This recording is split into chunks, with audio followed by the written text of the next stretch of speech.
hearing me, well, that doesn't work. If you can hear me, just give a little wave in the back of the room. Okay, thank you.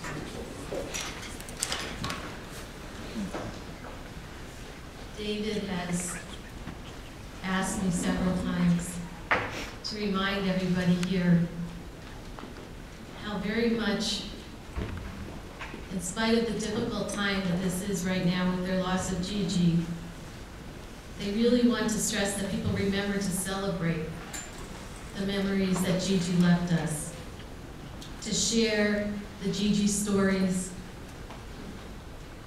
and to know that Gigi would have wanted us to celebrate her life and remember all the happy times and the wonderful things that she shared with her family and friends.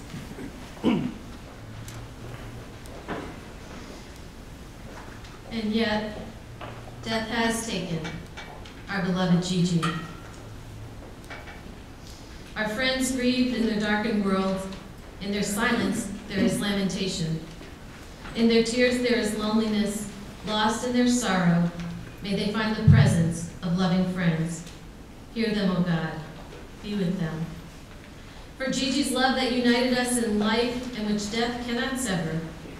For her companionship that we shared along life's path and which continues through the tenderness of memory. For the gifts of her heart and mind that brought us joy and happiness and is now a precious remembrance. For all these and more, we give our thanks to God. In this time of grief, we listen to the voice of our sacred scriptures that bring us the ever-new message of God's nearness. It tells us of our kinship with our Creator, in light as in darkness, in joy as in sorrow, in life as in death.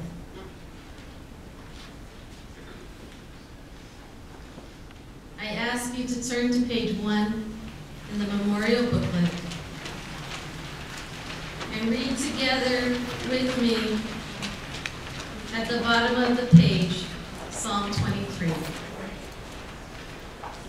God is my shepherd, I shall not want.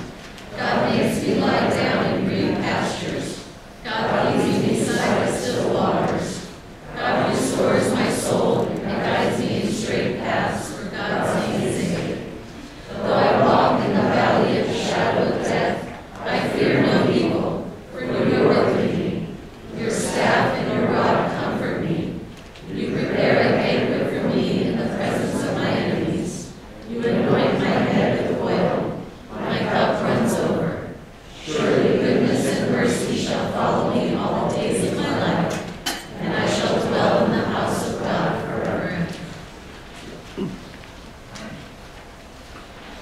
Esai el haharim me'ayin yavo esri. I lift my eyes to the mountains. From where does my help come? The source of my help is Adonai, creator of heaven and earth. Adonai will not let you falter. Your guardian will not slumber. Surely the guardian of Israel will neither slumber nor sleep. Adonai is your protector. Adonai is your shelter at your right hand.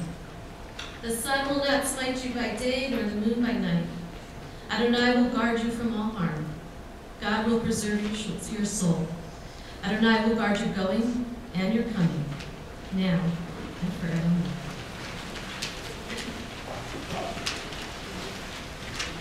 Source of life, author of all existence, we call upon you as our loving creator. You summon us into life. You sustain and guide us to the very end. Our lives are often filled with suffering and pain, but your light is not entirely hidden from our eyes. You are indeed our light and hope. In this hour of parting from our beloved Gigi, we cherish those few years that were allotted to her. Though they were too few, they were a source of blessing for many. We thank you, God, for the lives that have issued from her. May courage and wisdom be granted to her sorrowing husband, that he might be a source of strength and comfort to their children.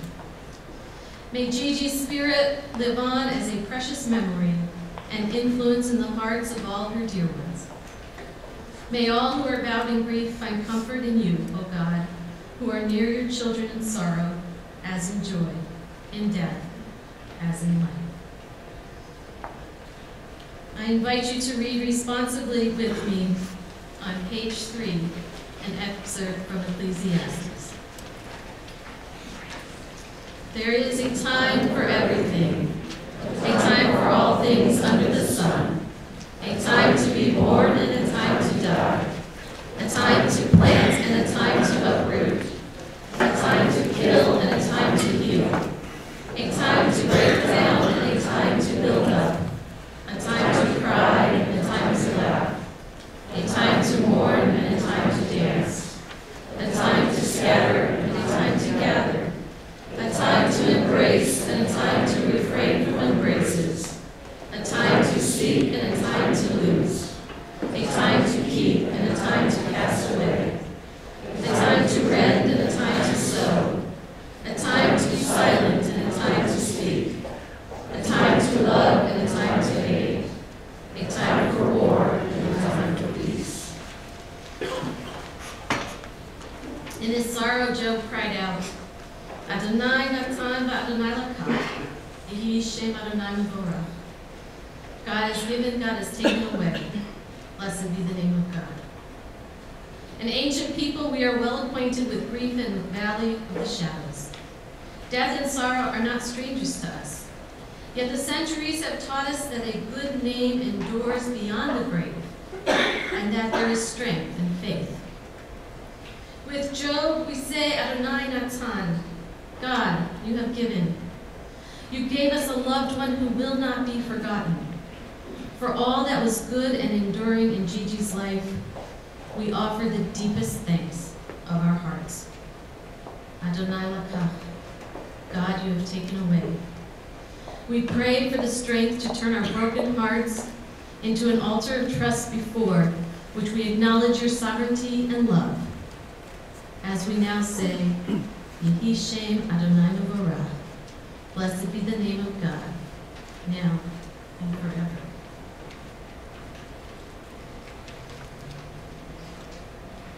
There is nothing which spreads more contagiously from teacher to pupil than elevation of sentiment. Often and often have students caught from the living influence of a professor a noble ambition to leave the world better than they found it, which they have carried with them throughout life. So wrote John Stuart Mill. Such can be said about Gigi Finkelstein as a teacher, mother, spouse, daughter, sibling, and friend. Gigi has left the world a better place by her involvement in it, inspiring those who knew her to do the same. Gigi's parents are from Belgium, and besides teaching her Flemish, they instilled in Gigi and her 4 siblings a love of and devotion to family, a dedication to learning, and a commitment to bettering the world. Gigi taught these character traits to all whose lives were intertwined with hers, sometimes with her words, but mostly through her deeds. David met Gigi while both attended Humboldt State University during the 1980s. At Humboldt State, Judy pursued a bachelor's degree and teaching credential in music. An accomplished flautist, Gigi played for her church and later at school concerts, often attended by her dorm mates. She played several instruments audience and many here today can also attest to her beautiful voice. David was a resident advisor in one of the school's dormitories, and during the 1984-1985 school year, Gigi lived in David's dormitory. The students in that dorm were a close-knit group, winning all their dorm competitions and developing a core group of friends, including David and Gigi, who would continue their friendship well into the future. And so it was that this group of college buddies got together to attend a friend's wedding in Davis.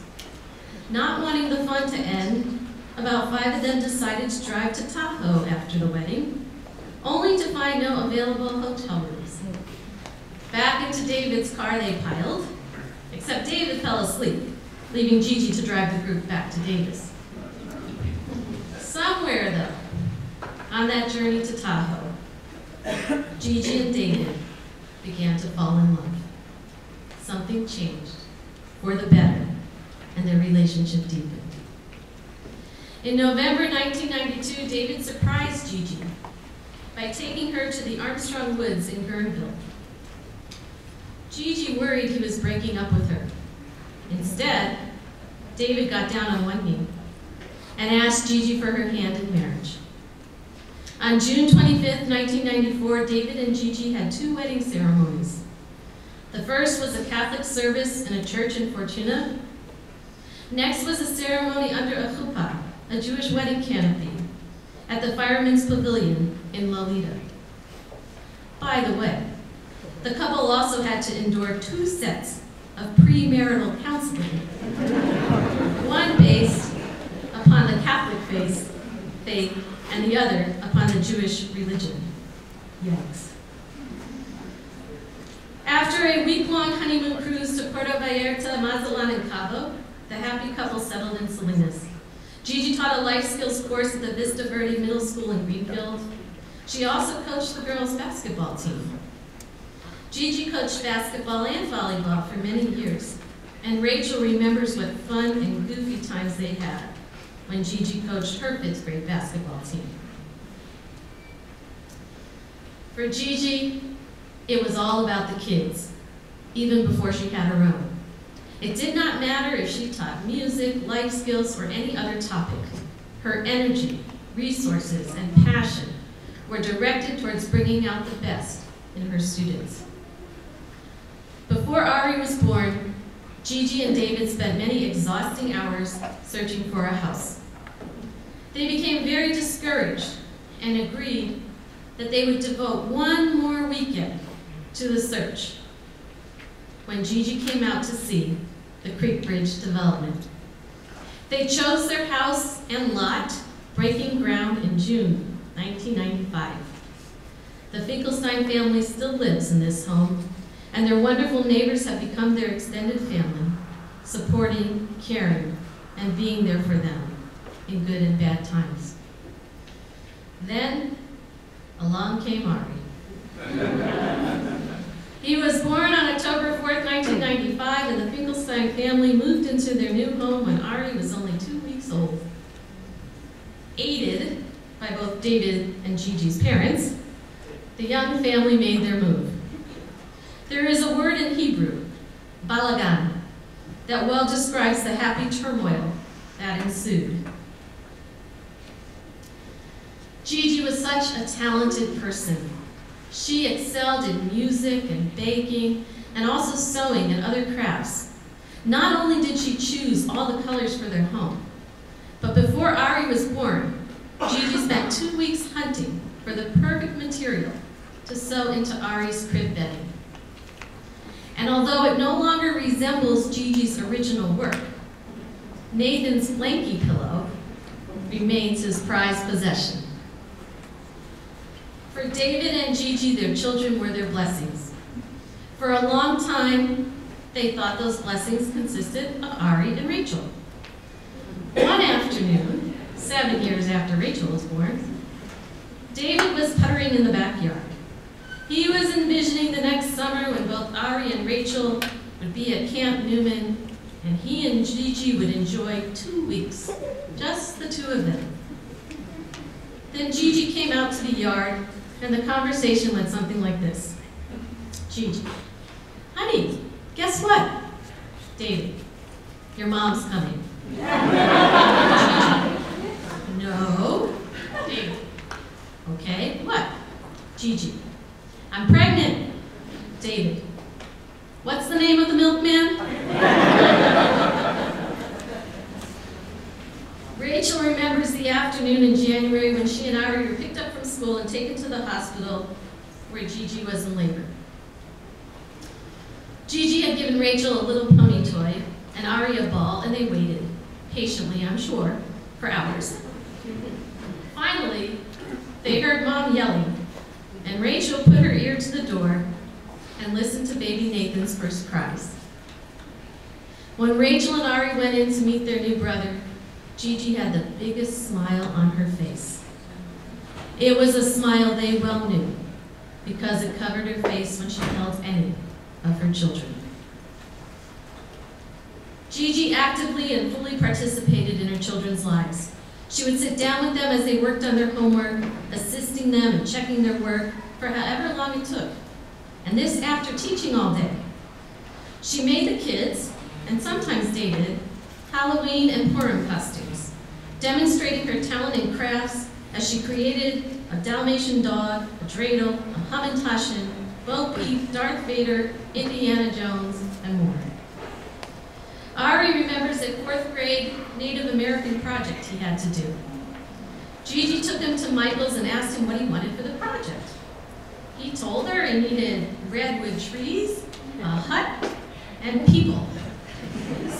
So Gigi proceeded to get a wooden dowel, green construction paper, toothpicks, and paint, and helped Ari figure out how to assemble his project.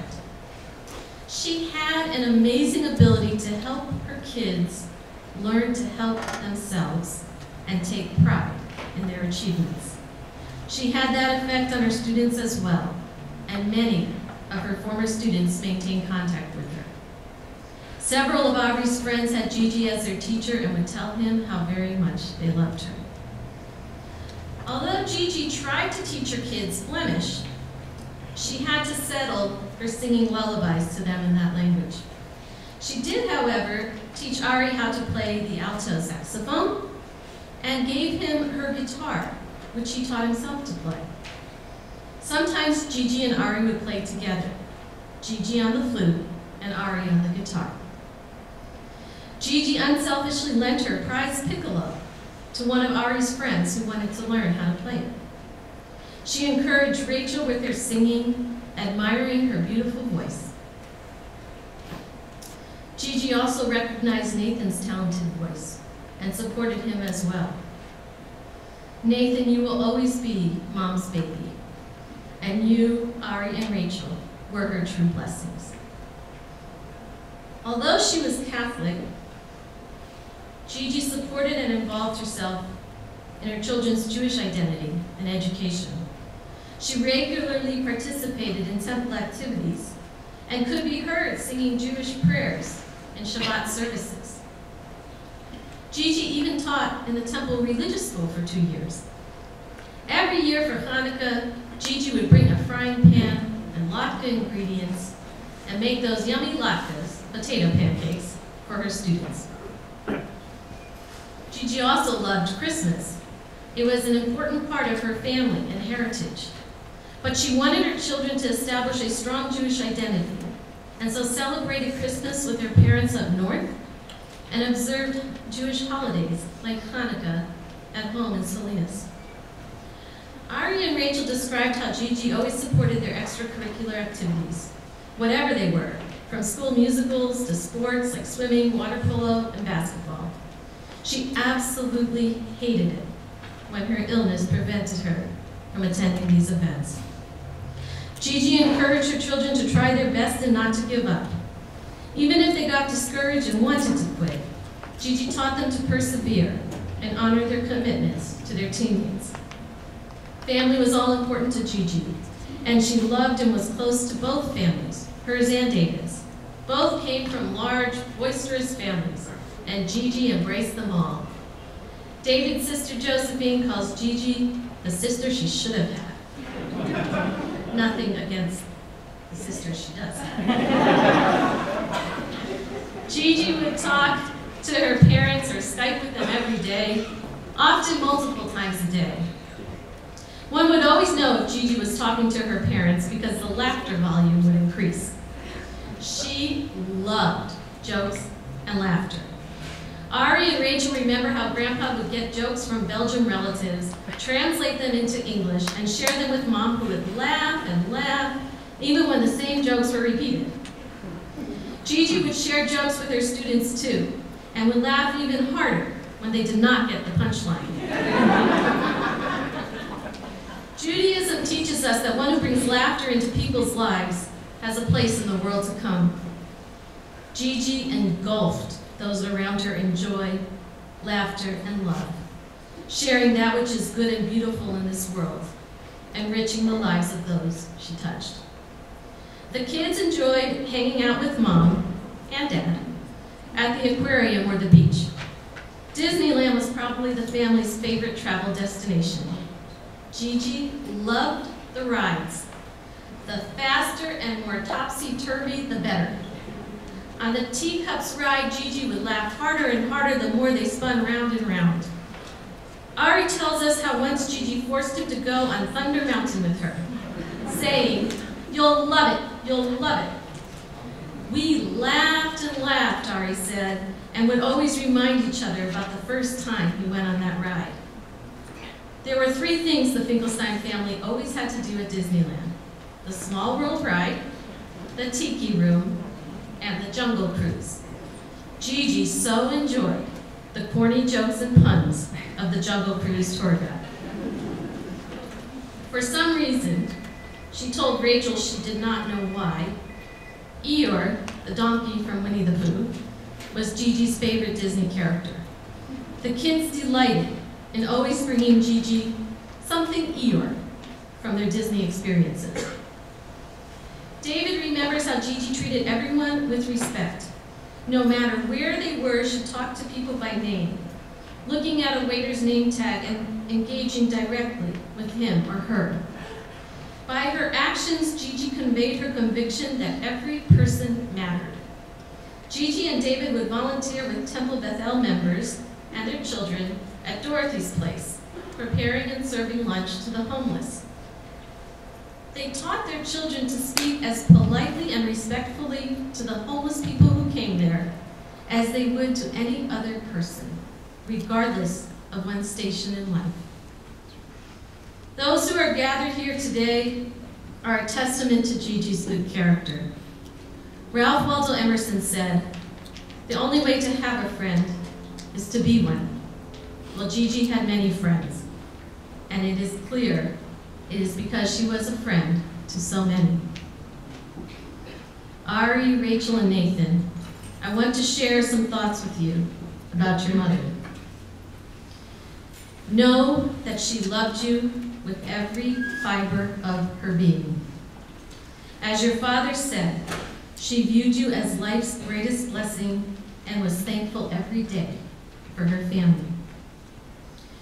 Words are inadequate to express the pain and sadness of your loss.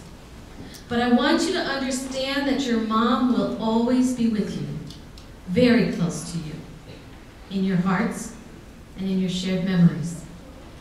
And when you feel a little lost or have a difficult decision to make, think of your mom. Ask yourselves, what would Mom say or do? Would she be proud of the choices I make? Also, you have each other and your dad, and the comfort and support you offer one another will be a great help. Your father shares your mother's belief that the three of you are their most wonderful gift and blessing from God. Her spirit and influence will also live on through your dad, who reminds us to love your loved ones because they deserve it. Finally, please know that you are engulfed in the love and support of extended family and friends. The people who so loved your mom love you too, and will be there for you always. And so I offer the condolences of our entire community. Our thoughts and prayers are with Gigi, David, Ari, Rachel, and Nathan, and both of your families. May Gigi's memory be a blessing and inspiration to us all.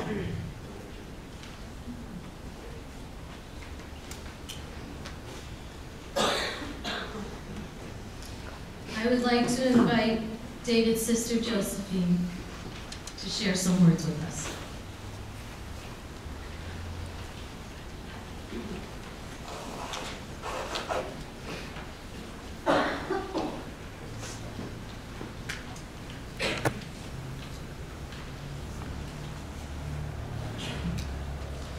Gigi and I met over 20 years ago in November of 1992.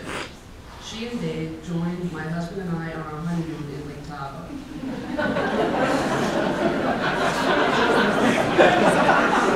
They had just gotten engaged and wanted to share their joy with us. I don't know if there is any sort of superstition about going on someone else's honeymoon, but there was only one couple that stayed married, and it wasn't the honeymooners. We hit it off right away and became fast friends. We were somewhat an unlikely pair. Gigi was always polite and soft-spoken, and I have been known to speak like a truck driver, but it doesn't matter. She got my jokes and my sense of humor and had a great one of her own. I tried to warn her about marrying into my family, but she wouldn't be deterred. She was going to become a fan. Ours was, for the most part, a long-distance phone relationship. Over the years, we shared our political views, TV viewing habits, and swapped family and work stories. We both come from very large families and had a lot in common in that respect. We were even able to manage a family trip of 4 different families to Vegas, complete with kids and playpen. We have been trying to get back there ever since, but unfortunately, we were never able to make that happen. As all of you know, Gigi was a teacher. She loved teaching. She loved her students, even the difficult ones. It is a testament to her how many of them have shown up here today. Even through all the struggles she was going through, she kept on teaching as long as she could. Gigi was also a wonderful baker. Every year, I would await my annual delivery of fudge, which always was made at holiday time. Everyone in my office knew it was coming, and it would be doled out to the people I deemed worthy of receiving it. And I was stingy with it, to say the least. Gigi was also kind enough to give me the famous easy apple pie recipe. Even though I am by no means a baker myself, it has become a staple at our annual Thanksgiving at work dinner, even though my coworkers still have a hard time believing that I baked it myself. The thing that Gigi loved more than being a teacher and a baker was being a wife and a mother. She had more patience with her kids than many people I have known. She did projects with them, taught them how to bake, and along with my brother, raised 3 wonderful children, Ari, Rachel, and Nathan. Although I have many stories I could share about her mothering skills, I will share my favorite. During the Kiddush on the Friday night before Ari's bar mitzvah,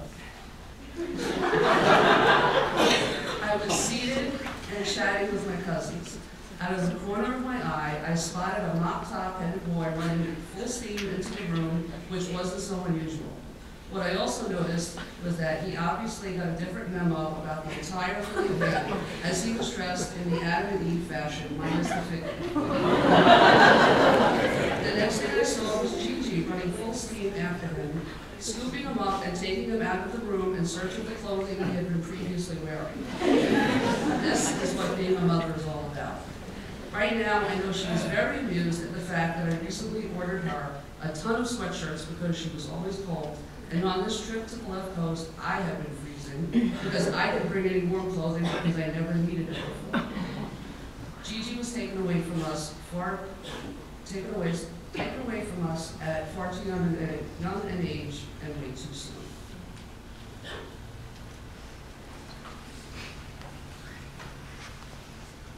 So I want to know, was it Ari or Nathan?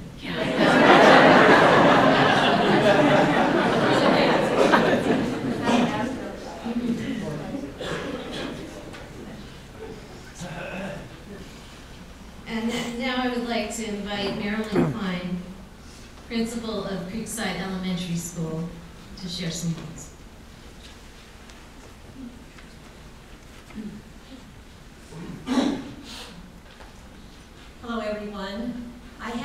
honor of working with Gigi at Creekside Elementary School. She was an excellent teacher, an incredible friend, and a colleague that everyone loved. She was so committed to doing the right thing always and putting others first, especially her students. She cared about them as if they were her own children. She called me 4 days before she passed and wanted to meet with me. She asked me to bring her students' report cards from last year. She wanted to review them to make sure they were correct before being put into the students' permanent files. Even though she was facing this painful illness that was taking her life, she wanted to make sure that she didn't leave any detail undone. That is how much she cared about others before herself. That was Gigi. Another good friend and colleague of hers, Jamie, found this poem, and I want to share it with all of you because it expresses how Gigi wants us to feel at this time. You can shed tears that she is gone, or you can smile because she has lived. You can close your eyes and pray she will come back, or you can open your eyes and see all that she has left. Your heart can be empty because you can't see her, or you can be full of the love that you shared. You can turn your back on tomorrow and live yesterday, or you can be happy for tomorrow because of yesterday. You can remember her and only that she is gone, or you can cherish her memory and let it live on. You can cry and close your mind, be empty and turn back, or you can do what she would want. Smile, open your eyes, love, and go on. The Creekside family is going to miss your daddy. Ari, Rachel, and Nathan, your mother was an incredible woman. You should be so proud of her. Because even though she loved her students, you three were the ones that she was the most proud of. And she loved you with her whole heart. Thank you very much.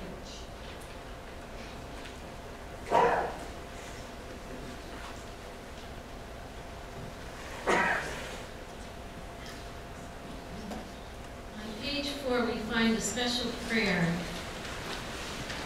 that a husband recites to his wife every Friday evening, every Shabbat evening in the Jewish tradition. And David especially wanted me to read this today. Eshet Chayil, a woman of valor. What a precious find is an Eshet Chayil, a woman of valor. Her worth is far beyond rubies. Her husband puts his confidence in her and lacks no good thing. She is good to him, never bad, all the days of her life. She opens her hand to the needy and extends her hand to the poor. She is clothed with strength and splendor. She looks to the future cheerfully. She opens her mouth with wisdom. Her tongue is guided by kindness. She oversees the activity of her household and never eats the bread of idleness. Her children come forward and bless her. Her husband praises her, saying, "Many women have done superbly, but you surpass them all." Charm is deceitful and beauty vain, but a God-revering woman is much to be praised. Extol her for the fruit of her hand. Wherever people gather, her deeds speak her praise. May the memory of Gigi endure among us as a blessing. In your own time, O God, when we too are called to enter eternity, may we leave this life secure in the faith that in your light we shall see light. In life and in death, we cannot go where you are not. And where you are, hope endures. Sustained by this assurance, we invoke your name, Almighty God. El Malei Rachamim, Shelchem Bamromim, Hamzeh Menucha Nechona Tachat Kanfei HaShekhinah, B'ma'alot Kedoshim U'Tahorim, Kezohar Harakia Masirim, Et Nishmat Sarah Bat Hubert Berosa, Sheholcha La'olama, B'Gan Eden, Tehei Menuchata. Ana Ba'al HaRachamim Hastira V'Seter Knafecha La'olamim, Utzror B'Tzror HaChaim Et Nishmata. Adonai Hu Nachalata, V'Tanuach B'Shalom Al Mishkava. de no more. Amen. God of compassion, grant perfect peace in your sheltering presence among the holy and the pure who shine in the brightness of the firmament, to the soul of our dear Gigi who has gone to her eternal rest. God of compassion, remember all her worthy deeds in the land of the living. May her soul be bound up in the bond of everlasting life. May God be her inheritance. May she rest in peace, and let us answer. Amen. Please read together with me at the top of page 6. We praise you, Judge of truth, who ordains death and summons us to life. Help us to feel your presence in this time of trouble, so that we may declare that God is upright, our rock in whom there is no unrighteousness. God gave, God has taken away. Blessed be the name of God. We praise you, Adonai, our God, ruler of the universe, who forms in us in the divine image, who nourishes and sustains us in your goodness, who causes all of us to die, and who implants immortal life within us. Al Nikoma Tavo B'Shalom. May Gigi come to her eternal home in peace. May those who mourn the loss of Gigi find comfort in the hope that though the dust returns to the earth as it is, the spirit returns to God who gave it. Death is not the end. Those we love have passed through the gateway of the grave into the peace of life eternal. We know that all of us must tread the same path, though we know not when the hour may come. Let us so live that the coming of that hour shall find us unafraid. May our deeds do honor to the memory of our beloved, whom you have taken to yourself. Trusting in your wisdom and loving kindness, we praise your name.